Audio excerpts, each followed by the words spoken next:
ನಮಸ್ಕಾರ, ನಾನು ಶುಭಾ. ಹಳೆ ಕುಕ್ಕರ್ ಒಂದಿದ್ರೆ ಸಾಕು, ನೀವು ಗಂಟೆಗಟ್ಟಲೆ ಮಾಡೋ ಕೆಲಸನೂ ನಿಮಿಷಗಳಲ್ಲಿ ಮಾಡ್ಬೋದು ಅಂತ ಟ್ರಿಕ್ಸ್ ತಂದಿದ್ದೀನಿ. ಪ್ಲೀಸ್ ವಿಡಿಯೋನ ಸ್ಕಿಪ್ ಮಾಡ್ದಿರಾ ಲಾಸ್ಟ್ವರೆಗೂ ನೋಡಿ. ಟೀ ಡಿಕಾಷನ್ನು ನಾವು ಮಾಡಿಬಿಡ್ತೀವಿ. ಫ್ಲಾಸ್ಕ್ ಇಲ್ಲ ಅಂದಾಗ ನೀವು ಈ ಥರ ಕುಕ್ಕರ್ ಒಳಗಡೆ ಇಟ್ಬಿಟ್ಟು ಮುಚ್ಚಳ ಹಾಕಿಟ್ಬಿಟ್ರೆ ಒಂದು 15-20 ನಿಮಿಷ ಬಿಸಿಯಾಗಿ ಇರುತ್ತೆ. ಟ್ರೈ ಮಾಡಿ. ಒಣಮೆಣ್ಸಿನ್ಕಾಯಿ ಜಾಸ್ತಿ ದಿನ ಇರಬೇಕಂದಾಗ ನೀವು ಒಂದು ಹಳೆ ಕುಕ್ಕರ್ಗೆ ಆ ಮೆಣಸಿನ್ಕಾಯಿ ಸೇರಿಸಿ ಒಂದು ಸ್ವಲ್ಪ ಪುಡಿ ಉಪ್ಪು ಸ್ವಲ್ಪ ಹೊತ್ತು ಹುರ್ಕೋಬೇಕು. ಗ್ಯಾಸ್ ಮೀಡಿಯಮ್ ಫ್ಲೇಮಲ್ಲಿ ಇಟ್ಕೊಂಡು ಒಂದು ಸ್ವಲ್ಪ ಹೊತ್ತು ಹುರ್ಕೊಂಡ್ರೆ ಸಾಕು. ಗ್ಯಾಸ್ ಫ್ಲೇಮ್ ಆಫ್ ಮಾಡಿಬಿಡಿ. ಮತ್ತು ತಣ್ಣಗಾಗಬೇಕು. ತಣ್ಣಗಾದಮೇಲೆ ನೀವು ಯಾವುದನ್ನು ಒಂದು ಬಾಕ್ಸಲ್ಲಿ ಹಾಕ್ಬಿಟ್ಟು ಸ್ವಲ್ಪ ಪುಡಿ ಉಪ್ಪು ಚಿಮ್ಕರಿಸಿ ಬಾಕ್ಸ್ ಮುಚ್ಚಳ ಹಾಕೆತ್ತಿಕ್ಬಿಟ್ರೆ ಮೆಣಸಿನ್ಕಾಯಿ ತುಂಬ ದಿನ ಇರುತ್ತೆ. ನಾವು ಕಿಚನಲ್ಲಿ ಯೂಸ್ ಮಾಡೋ ನ್ಯಾಪ್ಕಿನ್ಸು ತುಂಬ ಗಲೀಜಾಗಿಬಿಟ್ಟಿರುತ್ತೆ, ಅಂಟಂಟಿರುತ್ತಲ್ವ. ಇದು ಕ್ಲೀನ್ ಮಾಡೋದೇ ಕಷ್ಟ ಅನ್ಕೊತಾ ಇದ್ದೀರಾ? ಹಳೆ ಕುಕ್ಕರ್ ಒಳಗಡೆಗೆ ಒಂದು ಸ್ವಲ್ಪ ಲಿಕ್ವಿಡ್ ಆಗಲಿ ಸರ್ಪ್ ಆಗಲಿ ತಗೊಳ್ಳಿ. ಸ್ವಲ್ಪ ನಿಂಬೆಹಣ್ಣು ರಸ ಹಿಂಡ್ಬಿಟ್ಟು ಸಿಪ್ಪೆನೂ ಅದರೊಳಗಡೆ ಹಾಕ್ಬಿಟ್ಟು ನಿಮ್ಮ ನ್ಯಾಪ್ಕಿನ್ಸ್ ಎಲ್ಲ ಅದರೊಳಗಡೆಗೆ ಹಾಕ್ಬಿಟ್ಟು ಚೆನ್ನಾಗಿ ಮಿಕ್ಸ್ ಮಾಡ್ಕೊಳ್ಳಿ. ಮತ್ತು ಗ್ಯಾಸ್ ಮೇಲೆ ಇಕ್ಕಿ ಲೆಡ್ ಕ್ಲೋಸ್ ಮಾಡಿ. ಸ್ವಲ್ಪ ನೀರು ಬಿಸಿ ಆದರೆ ಸಾಕು, ಏನು ಜಾಸ್ತಿ ಹೊತ್ತು ಬೇಡ. ಚೆನ್ನಾಗಿ ನೀರು ಬಿಸಿಯಾಗಿದೆ ನೋಡಿ, ತೋರಿಸ್ತಾ ಇದ್ದೀನಿ. ಇವಾಗ ಚೆನ್ನಾಗಿರೋ ನೀರಲ್ಲಿ ನೀವೇನು ಉಜ್ಜೋ ಅಷ್ಟಿಲ್ಲ, ಜಾಳಿಸ್ಬಿಟ್ಟು ಒಣಗಿಸ್ಬಿಟ್ರೆ ಸಾಕು. ನಿಮ್ಮ ನ್ಯಾಪ್ಕಿನ್ಸ್ ತುಂಬ ನೀಟಾಗಿರುತ್ತೆ. ಉಗುರು ಬೆಚ್ಚಗಿರೋ ಹಾಲು ತಗೊಂಡಿದ್ದೀನಿ. ಒಂದು ಮಣ್ಣಿನ ಮಡಿಕೆ ಇಲ್ಲ ಸ್ಟೀಲ್ ಪಾತ್ರೆ ಆದರೂ ತಗೋಬೋದು. ಸ್ಟೀಲ್ ಪಾತ್ರೆಯಲ್ಲಿ ಲೇಟ್ ಆಗುತ್ತೆ. ಮಣ್ಣಿನ ಮಡಿಕೆ ಇದ್ದರೆ ಅದರಲ್ಲಿ ಮಾಡಿ ನೋಡಿ. ಸ್ವಲ್ಪ ಮೊಸರು ತಗೊಂಡು ನೀಟಾಗಿ ಅಪ್ಲೈ ಮಾಡಿಬಿಡಬೇಕು. ಸೇಮ್ ನಾನು ವಿಡಿಯೋದಲ್ಲಿ ಹೇಗೆ ತೋರಿಸ್ಕೊಡ್ತಾ ಇದ್ದೀನಲ್ಲ ಹಿಂಗೆ ಅಪ್ಲೈ ಮಾಡ್ಕೋಬೇಕು ನೀವು ಕೂಡ. ಇವಾಗ ಉಗುರು ಬೆಚ್ಚಗಿರೋ ಹಾಲನ್ನ ಅದರೊಳಗಡೆಗೆ ಹಾಕ್ಬಿಡಿ. ಮತ್ತು ಒಂದು ಸ್ಪೂನಷ್ಟು ಮತ್ತು ಒಂದು ಮೊಸರು ಸೇರಿಸ್ಬಿಟ್ಟು ಚೆನ್ನಾಗಿ ಮಿಕ್ಸ್ ಮಾಡಿಬಿಡಿ. ಪೇಪರ್ ಇದ್ದರೆ ಅದ್ರ ಮೇಲೆ ನೀಟಾಗಿ ಕವರ್ ಮಾಡಬೇಕು. ಒಂದು ಸ್ವಲ್ಪನೂ ಗ್ಯಾಪ್ ಇಲ್ದಿರ ಕವರ್ ಮಾಡಿಬಿಟ್ಟು ಗ್ಯಾಸ್ ಮೇಲೆ ನಾನೊಂದು ಕುಕ್ಕರ್ಗೆ ನೀರು ಹಾಕ್ಕೊತಾ ಇದ್ದೀನಿ ನೋಡಿ. ಮತ್ತು ನೀವು ಮಣ್ಣಿನ ಮಡಿಕೆ ರೆಡಿ ಮಾಡಿದ್ರಲ್ಲ ಇದನ್ನು ಅದರೊಳಗಡೆ ಇಟ್ಬಿಟ್ಟು ಲೆಡ್ ಕ್ಲೋಸ್ ಮಾಡಿಬಿಟ್ಟು ಒಂದು 15 ನಿಮಿಷ ಬಿಟ್ಬಿಡಿ. 15 ನಿಮಿಷ ಬಿಟ್ಟು ಮತ್ತೆ ತೆಗೆದು ತೋರಿಸ್ತೀನಿ ನೋಡಿ. 15 ನಿಮಿಷ ಆದಮೇಲೆ ನಿಮಗೆ ಅಕಸ್ಮಾತಾಗಿ ಮೊಸರು ಹಾಕೋಕ್ಕೆ ಟೈಮ್ ಇರಲ್ಲ, ಮರ್ತೋಗಿರ್ತೀರಿ, ಆ ಟೈಮಲ್ಲಿ ಈ ಥರ ಟ್ರೈ ಮಾಡಿ ನೋಡ್ಬೋದು. 15 ನಿಮಿಷಕ್ಕೆ ನಿಮಗೆ ಮೊಸರು ರೆಡಿ ಆಗಿರುತ್ತೆ ನೋಡಿ. ಇವಾಗ ಮತ್ತೆ ನಾನು ಪೂರ್ತಿ ತಣ್ಣಗಾದ್ಮೇಲೆ ತೋರಿಸ್ತಾ ಇದ್ದೀನಿ ನೋಡಿ. ಗಟ್ಟಿಯಾಗಿರೋ ಮೊಸರು ನೀವು ರೆಡಿ ಮಾಡ್ಕೋಬೋದು. ಟ್ರೈ ಮಾಡಿ ನೋಡಿ ಬೇಕಂದರೆ. ಮಿಕ್ಸಿ ಜಾರ್ಗೆ 3 ಬಾಳೆಹಣ್ಣು ಸಿಪ್ಪೆ ತೆಗೆದು ಹಾಕ್ಕೊಂಡಿದ್ದೀನಿ, 2 ಮೊಟ್ಟೆ, 1 ಪಿಂಚಷ್ಟು ಉಪ್ಪು, 1/4 ಕಪ್ಪಷ್ಟು ಮೊಸರು, 1/4 ಕಪ್ಪಷ್ಟೇ ಕುಕ್ಕಿಂಗ್ ಆಯಿಲ್, ನಿಮ್ಮ ಆಯಿಲ್ ಯಾವ್ದು ಬಳಸ್ತೀರೋ ಅದನ್ನು ಹಾಕ್ಕೊಂಡು 3/4 ಕಪ್ಪಷ್ಟು ಸಕ್ಕರೆ, ವೆನಿಲಾ ಎಸೆನ್ಸು 1 ಟೇಬಲ್ ಸ್ಪೂನು. ಇದನ್ನು ರುಬ್ಕೊಂಬರೋಣ. ಒಂದು ಜರಡಿ ಹಿಡ್ಕೋಬೇಕು ನೀವು. 1 ಕಪ್ಪಷ್ಟು ಮೈದಾ. ನಮ್ಮ ಮನೇಲಿ ನಾವು ಮೈದಾ ತಿನ್ನಲ್ಲ ಅನ್ನೋರು ಗೋಧಿ ಹಿಟ್ಟು ಬೇಕಾದರೂ ತಗೋಬೋದು. ನಾನು ಮೈದಾ ತಗೊಂಡಿದ್ದೀನಿ. 1/4 ಸ್ಪೂನಷ್ಟು ಬೇಕಿಂಗ್ ಸೋಡಾ, 1/4 ಸ್ಪೂನಷ್ಟು ಬೇಕಿಂಗ್ ಪೌಡರು, 2 1/4 ಸ್ಪೂನಷ್ಟು ತಗೊಳ್ಳಿ. ಚೆನ್ನಾಗಿ ಜರಡಿ ಹಿಡ್ಕೊಬಿಡಿ, ಗಂಟೇನು ಇರಬಾರ್ದು. ಮತ್ತು ನೀವು ಮಿಕ್ಸಿ ಜಾರಲ್ಲಿ ರುಬ್ಕೊಂಬಂದಿರ್ತೀರಲ್ಲ ಇದನ್ನು ಬಾಳೆಹಣ್ಣೆಲ್ಲ ಇದನ್ನು ಹಾಕ್ಕೊಬಿಟ್ಟು ಚೆನ್ನಾಗಿ ಮಿಕ್ಸ್ ಮಾಡ್ಕೋಬೇಕು. ಗಂಟೇನು ಇರಬಾರ್ದು. ನಾನು ಸೇಮ್ ವಿಡಿಯೋದಲ್ಲಿ ತೋರಿಸ್ತಾ ಇದ್ದೀನಲ್ಲ ಹಾಗೆ ಗಂಟೇನು ಇಲ್ದಿರ ಒಂದು 2 ನಿಮಿಷ ಚೆನ್ನಾಗಿ ಮಿಕ್ಸ್ ಮಾಡ್ಕೊಳ್ಳಿ. ಮತ್ತು ಕುಕ್ಕರು, ಹಳೇದೊಂದು ಕುಕ್ಕರು, ನಿಮ್ಮ ಮನೇಲಿ ಹಳೆ ಕುಕ್ಕರ್ ಇರುತ್ತಲ್ಲ ಅದ್ರ ಕೆಳಗಡೆ ನಾನು ಬಾಳೆಹಣ್ಣೆಲೆ ರೌಂಡಾಗಿ ಕಟ್ ಮಾಡಿ ಅದ್ರ ಕೆಳಗಡೆ ಇಟ್ಬಿಟ್ಟು ಆಯಿಲ್ ಅಪ್ಲೈ ಮಾಡ್ತಾಯಿದ್ದೀನಿ. ನಾವು ಬ್ಯಾಟರ್ ರೆಡಿ ಮಾಡಿದ್ವಲ್ಲ ಇದನ್ನ ಎತ್ತಿ ಕುಕ್ಕರ್ ಒಳಗೆ ಹಾಕ್ಕೊಬಿಟ್ಟು ಈಕ್ವಲ್ ಮಾಡ್ಕೋಬೇಕು. ಅಂದರೆ ಕುಕ್ಕರ್ನು ಸ್ವಲ್ಪ ಹಿಂಗೆ ಅಲಗಾಡಿಸಿದ್ರೆ ಸಾಕು, ಎಲ್ಲ ಕಡೆ ಈಕ್ವಲ್ ಆಗಿಬಿಡುತ್ತೆ. ಇವಾಗ ಇದನ್ನು ಗ್ಯಾಸ್ ಮೇಲೆ ಇಕ್ಬಿಟ್ಟು ಒಂದು 2 ನಿಮಿಷ ಬಿಟ್ಬಿಡಿ. 2 ನಿಮಿಷ ಆದಮೇಲೆ ಮತ್ತೆ ಹೆಂಚಿಕ್ಬಿಟ್ಟು ಕುಕ್ಕರ್ನ ಅದ್ರ ಮೇಲೆ ಇಕ್ಬೇಕು. ಮತ್ತು ಬಾಳೆ ಎಲೆ ಮುಚ್ಚಿಬಿಡಿ. ಕುಕ್ಕರ್ ಮುಚ್ಚಳ ಹಾಕ್ಕೊಳ್ಳಿ. ಬೆಲ್ಟ್ ಆಗಲಿ ವಿಸಿಲ್ ಆಗಲಿ ನಮಗೇನು ಬೇಡ. ಇವಾಗ ಒಂದು 15 ನಿಮಿಷ ಬಿಟ್ಬಿಡಿ.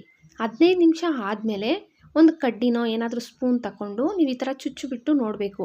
ಅಕಸ್ಮಾತಾಗಿ ಕಡ್ಡಿಗೆ ಏನಾದರೂ ಮೆತ್ಕೊಂಡಿದೆಯಂದರೆ ಇನ್ನು ಒಂದು 5 ನಿಮಿಷ ಬಿಡಬೇಕು. ನಂದೇನು ಕಡ್ಡಿಗೇನು ಮೆತ್ಕೊಂಡಿಲ್ಲ, ಕರೆಕ್ಟಾಗಿ 15 ನಿಮಿಷ ಇಟ್ಬಿಟ್ಟಿದ್ದೆ. ಮತ್ತು ಗ್ಯಾಸ್ ಫ್ಲೇಮ್ ಆಫ್ ಮಾಡಿಬಿಟ್ಟಿದ್ದೀನಿ. ಇವಾಗ ಮತ್ತೆ ಬಾಳೆ ಎಲೆ ಮುಚ್ಚಿಬಿಟ್ಟು ಮುಚ್ಚಳ ಅದ್ರ ಮೇಲೆ ಇಟ್ಬಿಟ್ಟು ಪೂರ್ತಿ ತಣ್ಣಗಾಗೋಕ್ಕೆ ಬಿಟ್ಬಿಡ್ತಾ ಇದ್ದೀನಿ. ಯಾಕಂದರೆ ಆ ಬಾಳೆ ಎಲೆ ಫ್ಲೇವರ್ ಅದು ಕೇಕ್ ಒಳಗಡೆಗೆ ಹೋಗುತ್ತೆ, ತುಂಬ ಚೆನ್ನಾಗಿರುತ್ತೆ. ನೀವು ಯಾವತ್ತೂ ಟ್ರೈ ಮಾಡಿಲ್ಲ ಅಂದರೆ ಟ್ರೈ ಮಾಡಿ ನೋಡಿ. ಕೇಕ್ ರೆಡಿ ಆಯಿತು, ಬನಾನಾ ಕೇಕು. ತುಂಬಾ ಸುಲಭವಾಗಿ ಮಕ್ಕಳೇನಾದರೂ ಕೇಳ್ತಾರಲ್ಲ ಸಂಜೆ ಟೈಮು, ಆ ಟೈಮಲ್ಲಿ ಈ ಥರ ಟ್ರೈ ಮಾಡಿ ನೋಡಿ. ಕುಕ್ಕರು ಕೆಳಗಡೆ ಏನೂ ಮೆತ್ಕೊಂಡಿಲ್ಲ, ನಾವು ಬಾಳೆ ಎಲೆ ಹಾಕಿರ್ತೀವಲ್ಲ ನೋಡಿ ಎಷ್ಟು ಚೆನ್ನಾಗಿ ಬಂದಿದೆಯೋ ನನ್ನ ಕೇಕು. ಖಂಡಿತ ಟ್ರೈ ಮಾಡಿ ನೋಡಿ. ಹಳೆ ಕುಕ್ಕರ್ ಇದ್ದರೆ ನಾವೇನು ಮಾಡ್ತೀವಿ, ಬೇಡ ಅಂತ ಬಿಸಾಕ್ಬಿಡ್ತೀವಿ ಇಲ್ಲ ಕೊಟ್ಬಿಡ್ತೀವಲ್ಲ, ಅದ್ರ ಬದಲು ಈ ಥರ ಕುಕ್ಕರ್ನ ನಾವು ಯೂಸ್ ಮಾಡ್ಕೋಬೋದು. ಹಳೆ ಕುಕ್ಕರ್ನು ಕೂಡ ಕಮ್ಮಿ ಆಯಿಲ್ ಇದೆ. ಪೂರಿ ಮಾಡೋದು ಹೆಂಗೆ ಅನ್ಕೊತಾ ಇದ್ದೀರಾ? ನೀವು ಒಂದು ಸತಿ ಕುಕ್ಕರಲ್ಲಿ ಕಮ್ಮಿ ಆಯಿಲ್ ಹಾಕ್ಬಿಟ್ಟು ಪೂರಿ ಮಾಡಿ ನೋಡಿ, ಚೆನ್ನಾಗಿ ಉಬ್ಬುತ್ತೆ. ಮತ್ತು ಕಮ್ಮಿ ಆಯಿಲಲ್ಲೇ ನಾವು ಜಾಸ್ತಿ ಪೂರಿ ಮಾಡ್ಕೋಬೋದು, ಯಾಕಂದರೆ ಇದು ಬೇಗ ಹೀಟ್ ಬರುತ್ತಲ್ವಾ. ಇದನ್ನು ಒಂದು ಸತಿ ಟ್ರೈ ಮಾಡಿ ನೋಡಿ. ಟ್ರೈ ಮಾಡಿದ್ರೆ ಅಂತೂ ಬಂದು ಕಾಮೆಂಟ್ ಹಾಕೋದಂತೂ ಮರಿಬೇಡಿ. ಬಿಸಿ ಮಾಡೋಕ್ಕಿಟ್ಟಿದ್ದೆ. ನೀರು ಬಿಸಿ ಆದ ತಕ್ಷಣ ಗ್ಯಾಸ್ ಫ್ಲೇಮ್ ಆಫ್ ಮಾಡಿಬಿಡಿ. ಆ ಬಟ್ಲೆತ್ತು ಅದರೊಳಗಡೆ ಇಕ್ಬಿಟ್ಟು ಕುಕ್ಕರ್ದು ಮುಚ್ಚಳ ಹಾಕ್ಬಿಟ್ಟು ಒಂದು 2 ನಿಮಿಷ ಬಿಟ್ಬಿಡಿ. ಆ ಬಿಸಿಗೆ ಆ ಒಳಗಡೆ ಇರೋ ಬೆಳ್ಳುಳ್ಳಿ ಕೂಡ ಬಿಸಿ ಆಗಿಬಿಟ್ಟಿರುತ್ತಲ್ಲ, ಮತ್ತೆ ಒಂದು 2 ನಿಮಿಷ ಆದಮೇಲೆ ಆ ಬಟ್ಲು ಎತ್ಕೊಬಿಡಿ. ಎತ್ಕೊಬಿಟ್ಟು ನಾನು ನಿಮ್ಗೆ ತೋರಿಸ್ತಾ ಇದ್ದೀನಿ ನೋಡಿ, ಸಿಪ್ಪೆ ಎಲ್ಲ ಎಷ್ಟು ಚೆನ್ನಾಗಿ ಓಪನ್ ಆಗಿಬಿಟ್ಟಿದೆ. ಬೆಳ್ಳುಳ್ಳಿ ಕಾಣಿಸ್ತಾ ಇದೆ ನಿಮಗೆ. ಬಿಡಿಸ್ಕೊಳ್ಳೋದು ತುಂಬ ಸುಲಭ, ಬೇಕಾದರೆ ಟ್ರೈ ಮಾಡಿ ನೀವು ಕೂಡ. ಮೇಲೆ ಸಿಪ್ಪೆ ಮೆತ್ತಗಾಗ್ಬಿಟ್ಟಿರುತ್ತಲ್ಲ, ಬೇಗ ಬೇಗ ನಮಗೆ ಬರೋದೇ ಇಲ್ಲ, ಬೆಳ್ಳುಳ್ಳಿ ಬಿಡಿಸೋದೇ ಕಷ್ಟ ಅಂದ್ಕೊಳ್ಳೋರು ಒಂದು ಸತಿ ಈ ಟ್ರಿಕ್ಸ್ ಟ್ರೈ ಮಾಡಿ, ತುಂಬಾ ಇಷ್ಟ ಆಗುತ್ತೆ. ಅಂದರೆ ನಿಮಗೆ ಜಾಸ್ತಿ ಕ್ವಾಂಟಿಟಿಯಲ್ಲಿ ಬೆಳ್ಳುಳ್ಳಿ ಬಿಡಿಸ್ಬೇಕು ನಮಗೆ ಬೇಕು ಅಂದ್ಕೊತೀರಲ್ಲ, ಆ ಟೈಮಲ್ಲಿ ಇದು ಟ್ರೈ ಮಾಡಿ ನೋಡಿ. ಒಂದಷ್ಟು ಬೆಳ್ಳುಳ್ಳಿ ಬಿಡಿಸಿ ತೋರಿಸಿದ್ದೀನಿ, ಮತ್ತು ಎಲ್ಲ ಬೆಳ್ಳುಳ್ಳಿ ಬಿಡಿಸ್ಕೊಬಿಟ್ಟೆ ನೋಡಿ. ಎಷ್ಟು ಗ್ಯಾಸ್ ಮೇಲೆ ಒಂದು ಕುಕ್ಕರು ತಿರುವಾಕಿ ಇಟ್ಕೊಂಡಿದ್ದೀನಿ ನೋಡಿ. ನೀವು ಚಪಾತಿ ಲಟ್ಸಿರ್ತೀರಲ್ಲ, ಅದನ್ನು ಅದ್ರ ಮೇಲೆ ಹಾಕ್ಕೊಂಡು ಎರಡೂ ಕಡೆ ಸುಟ್ಕೊಳ್ಳಿ. ನಿಮಗೆ ಯಾವಾಗನ್ನ ರೋಟಿ ತಿನ್ಬೇಕು ಅನಿಸುತ್ತಲ್ವ, ಆ ಟೈಮಲ್ಲಿ ಈ ಥರ ಕುಕ್ಕರಲ್ಲಿ ಬಿಸಿ ಮಾಡಿಬಿಟ್ಟು ಕುಕ್ಕರ್ ಸೈಡ್ಗೆ ತೆಗೆದ್ಬಿಟ್ಟು ಬೆಂಕಿ ಮೇಲೆ ಸುಡ್ತಾ ಇದ್ದೀನಿ ನೋಡಿ. ಎರಡೂ ಕಡೆ ಬೆಂಕಿ ಮೇಲೆ ಸುಟ್ಕೊಂಡ್ರೆ ರೋಟಿ ಟೇಸ್ಟ್ ಬರುತ್ತೆ. ಮತ್ತು ಒಂದೊಂದು ಸತಿ ನಿಮಗೆ ಟೈಮ್ ಇರಲ್ಲ, ಒಂದು ಕಡೆ ಹೆಂಚಿಟ್ಟಿರ್ತೀರಿ, ಇನ್ನೊಂದು ಕಡೆ ಕುಕ್ಕರಲ್ಲಿ ಸುಟ್ಕೊಳ್ಳೋದ್ರಿಂದ ಬೇಗ ಬೇಗನೆ ಆಗುತ್ತೆ. ನಮ್ಮ ಟೈಮ್ ಕೂಡ ಸೇವ್ ಆಗುತ್ತೆ. ಮಾರ್ನಿಂಗ್ ನಮಗೆ ಟೈಮ್ ಇರಲ್ವಲ್ಲ, ಆ ಟೈಮಲ್ಲಿ ಈ ಥರ ಟ್ರೈ ಮಾಡಿ ನೋಡ್ಬೋದು. ನೋಡಿ, ಫ್ರಿಜ್ಜಲ್ಲಿ ನಾನು ಹಿಟ್ಟು ಕಲಸಿಟ್ಬಿಟ್ಟಿದ್ದೆ. ಇದು ತುಂಬಾ ಗಟ್ಟಿ ಆಗಿಬಿಟ್ಟಿದೆ, ತಕ್ಷಣ ಮಾಡೋಕ್ಕಾಗಲ್ವಲ್ಲ. ನೀವು ತಕ್ಷಣ ಮಾಡಬೇಕಂದಾಗ ಒಂದು ಕುಕ್ಕರಲ್ಲಿ ಒಂದು ಸ್ವಲ್ಪ ನೀರು ಹಾಕಿಟ್ಟಿದ್ದೀನಿ. ಆ ಬಾಕ್ಸ್ನ ಅದರೊಳಗಡೆ ಇಟ್ಬಿಟ್ಟು ಕುಕ್ಕರ್ದು ಲೆಡ್ ಕ್ಲೋಸ್ ಮಾಡಿಬಿಡಿ. ಕ್ಲೋಸ್ ಮಾಡಿಬಿಟ್ಟು ಒಂದು 2 ನಿಮಿಷ ಬಿಡಿ. ಒಂದು ಸ್ವಲ್ಪ ಬಿಸಿ ಆದರೆ ಸಾಕು. ನೋಡಿ, ಇವಾಗ 2 ನಿಮಿಷ ಆಯಿತು, ಒಂದು ಸ್ವಲ್ಪ ಬಿಸಿಯಾಗಿದೆ. ಇವಾಗ ಬಾಕ್ಸ್ ತೆಗೆದ್ಬಿಟ್ಟು ಮತ್ತೆ ಹಿಟ್ಟು ತೋರಿಸ್ತೀನಿ ನೋಡಿ. ತುಂಬ ಸಾಫ್ಟ್ ಆಗಿಬಿಟ್ಟಿರುತ್ತೆ, ನೋಡ್ತಾ ಇದ್ದೀರಲ್ಲ, ತುಂಬ ಗಟ್ಟಿ ಇದ್ದಿದ್ದು ಹಿಟ್ಟು ಕೂಡ ತುಂಬ ಸಾಫ್ಟ್ ಆಗಿಬಿಟ್ಟಿದೆ. ನೀವು ಈ ಹಿಟ್ಟಿಂದ ಚಪಾತಿ ಆಗಲಿ ರೋಟಿ ಆಗಲಿ ಮಾಡೋದ್ರಿಂದ ತುಂಬ ಸಾಫ್ಟ್ ಆಗಿಬಿಟ್ಟಿರ್ತೀವಿ, ಹಾಟ್ ಬಾಕ್ಸಲ್ಲಿ ಇಟ್ಟಿರ್ತೀವಲ್ಲ. ಇದು ಮತ್ತೆ ನಾವು ಬೆಳಗ್ಗೆ ತಿನ್ನೋಣ ಅಂತಂದರೆ ನೋಡಿ ಗಟ್ಟಿ ಆಗಿಬಿಟ್ಟಿರುತ್ತೆ. ಹೆಂಚು ಮೇಲೆ ಬಿಸಿ ಮಾಡೋಕ್ಕೆ ಹೋದರೆ ಪುಡಿ ಪುಡಿ ಆಗೋಗುತ್ತೆ. ನೀವೊಂದು ಸ್ಟೀಲ್ ಬಾಕ್ಸ್ ಒಳಗಡೆಗೆ ಚಪಾತಿ ಇಟ್ಬಿಟ್ಟು ಕುಕ್ಕರ್ ಒಳಗೆ ನೀರು ಹಾಕಿ, ಈ ಬಾಕ್ಸ್ ಎತ್ತಿ ಅದರೊಳಗಡೆ ಇಟ್ಬಿಟ್ಟು ಲೆಡ್ ಕ್ಲೋಸ್ ಮಾಡಿ ಒಂದು 2 ನಿಮಿಷ ಬಿಟ್ಬಿಡಬೇಕು. ಸ್ವಲ್ಪ ಬಿಸಿ ಆಗಬೇಕು ನೋಡಿ. ಒಂದು 2 ನಿಮಿಷ ಹಂಗೆ ಬಿಟ್ಬಿಟ್ಮೇಲೆ ನಾನು ಮುಚ್ಚಳ ತೆಗಿತಾ ಇದ್ದೀನಿ. ನೀರು ಬಿಸಿಯಾಗಿದೆಯಲ್ಲ, ಇವಾಗ ಬಾಕ್ಸ್ ತೆಗೆದ್ಬಿಟ್ಟು ಮತ್ತೆ ನಾನು ನಿಮ್ಗೆ ಚಪಾತಿ ತೋರಿಸ್ತೀನಿ. ನೀವು ತಕ್ಷಣ ಮಾಡಿದ್ರೆ ಚಪಾತಿ ಎಷ್ಟು ಸಾಫ್ಟಾಗಿರುತ್ತಲ್ಲ ಅಷ್ಟು ಸಾಫ್ಟಾಗಿರುತ್ತೆ.